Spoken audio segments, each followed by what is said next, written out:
Hi guys, it's Kelly here, and I am back with a video.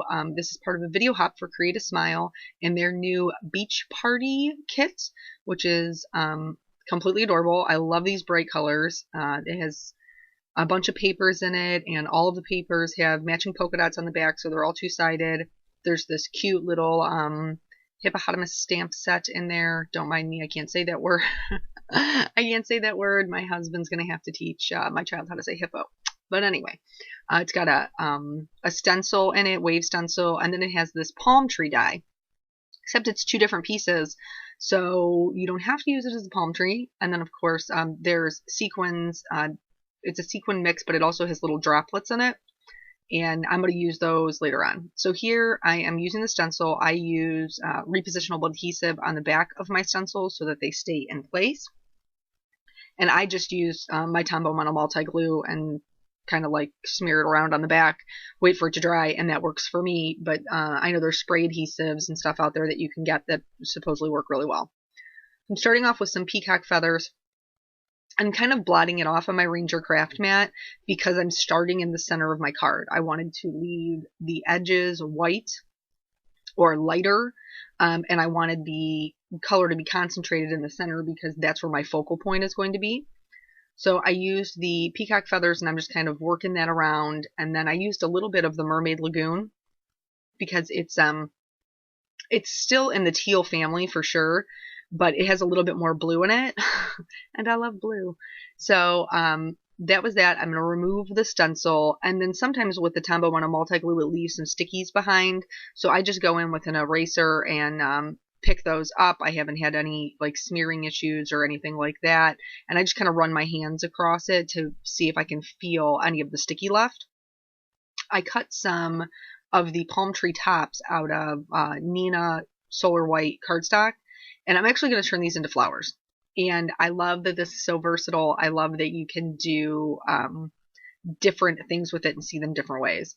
So I pieced my parts back together because I wanted to color them as one piece, and then I put tape on the back of them.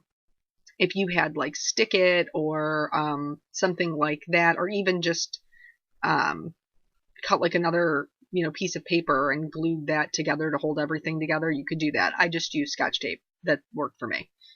So I'm starting in the center of the flower, and I'm coloring it, like I said, like it is one solid piece. And I just felt like I would get better blending. So I'm starting with my lightest color. I'm using a light hand, feathering strokes, and I'm pulling from the center out.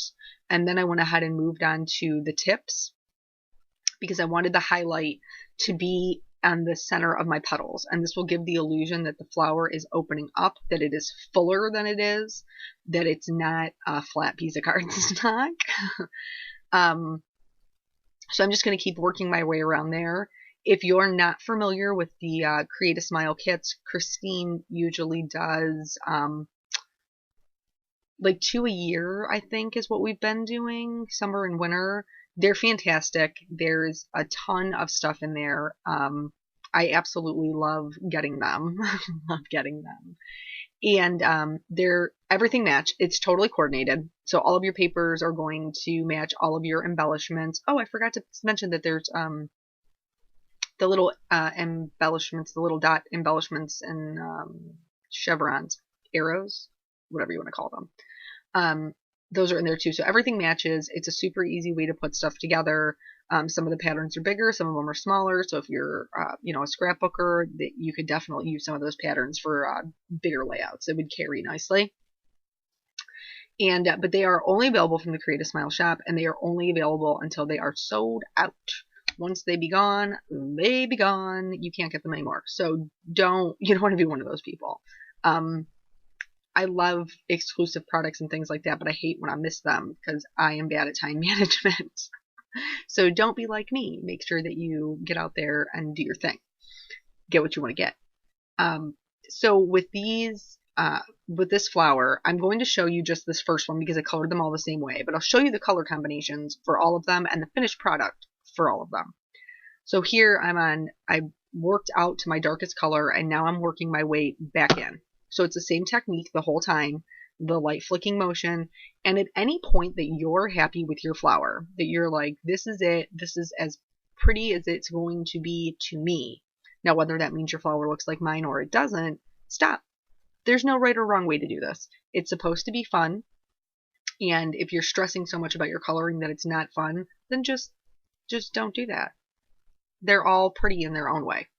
So I, like I said, prefer my highlight in the center.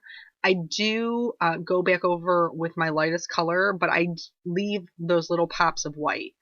And those little pops of white versus the super dark contrast of the RV69 is what's going to give it depth, is what's going to make it look like it's actually popping off the page. So somebody had asked me if it soaks through at one point, so I wanted to show you that it does, but only where I've hit it the heaviest does it soak through. The flowers look a little weird right now just because there's no centers. But thanks to the little sequin pack, we're going to fix that. So no need to worry. All of them, like I said, I did all of them exactly the same way, lightest to darkest, darkest to lightest. And I wanted to stick with the colors that were in the kit. So I did a pink one. It looks kind of purple, but they are all RVs. And then a yellow and then an orange. My orange combination, my lightest color, is usually a yellow. But they really play nice to each other, and I don't think that it's noticeable. I don't think you look at the flower and read yellow when it's all said and done. So I went ahead and laid them all out so I could figure out how many leaves I was going to need. These are, again, they're the same petals. So I just cut them out, pulled them out of the outline, and now I'm going to color them. I decided to go with BGs because that's what my background is, but also that's the color in the kit, and I did want to stick with the kit. I cut them out and then held them with my finger, and there's probably a better way to do this. I probably could have stuck them to a piece of paper with repositional adhesive, or I could have just colored a piece of paper the colors that I wanted it to be and then cut out my leaves. But I didn't do any of that. I did it this way, and I discovered that whichever end I was doing the most shading on, it was easier to hold the opposite end and like color toward myself. You do whatever works for you. Because I clearly didn't know what worked for me until I Monday morning quarterbacked it. So I finished coloring all of those leaves with the blue greens, and then I took a picture with how I wanted it arranged. That's why you see my phone sitting there.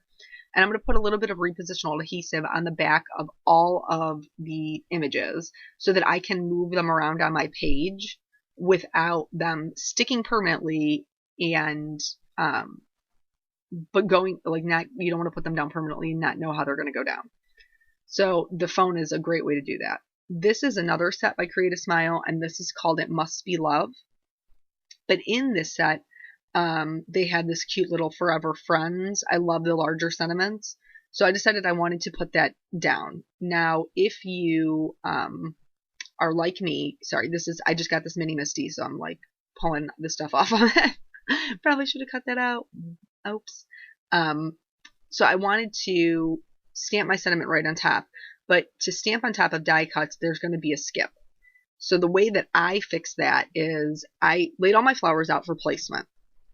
Then I'm going to scooch them out of the way, and I'm going to use W+9 pure black color ink. It's a dye ink, and it's one of my favorite inks to stamp in. It just gives really crisp sentiment. So I'm going to stamp that down complete on the background. Then I'm going to build the flowers back up. I'm going to glue them in place permanently. They're permanently there. I've adhered them with Tombow Mono Multi Glue wet. And now I'm going to stamp it again because the Misty, because I have the Misty, I can stamp it twice in the same spot and nobody's ever going to know. And it eliminates that skip that you get from stamping at different levels of paper. So it's totally legible. I'm going to stamp the Friends right underneath it. And I, have a tendency to clean off my Misty. It's not always necessary, but because I have those flowers sticking up, I wanted to make sure I wasn't going to get black ink on anything that was going to be at a higher level. This is the Spectrum Sparkle in clear. I added it just to the petals of the flowers, not to the outline.